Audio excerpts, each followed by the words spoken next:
रामराम शेतकरी मित्रांनो, तुम्ही गहू हे पीक तुषार सिंचनावर किंवा मोकाट पाण्यावर घेताना पाहिलं असेल, पण ठिबक सिंचनावर घेताना पाहिलंय का? नसेल तर चला आज मी दाखवतो. तर हे बघा, सर्वात आधी इथं गहू पेरून घेतलाय आणि त्यामध्ये 16 mm ची 1.5 फुटावर ड्रीप असलेली नळी टाकून घेतली बरोबर वाफ्याच्या सेंटरवर.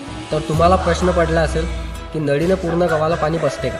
तर हो, बसते. हे बघा, या गव्हाला कोणत्याही प्रकारचे मोकाट पाणी दिलेले नाही. मोकाट पाणी फक्त सुरुवातीचे दिले, त्यानंतर ठिबक सिंचनानेच पाणी दिले जाते. सुरुवातीचं पहिलं मोकाट पाणी यासाठी दिलं जाते कारण गव्हाची वाढ मागं पुढे न होता एकसारखी व्हावी, म्हणून पहिलं मोकाट पाणी दिलं जाते. तर तुमच्याकडे पण गहू हे पीक ठिबक सिंचनावर काढलं जातं का? हे कमेंट करून सांगा.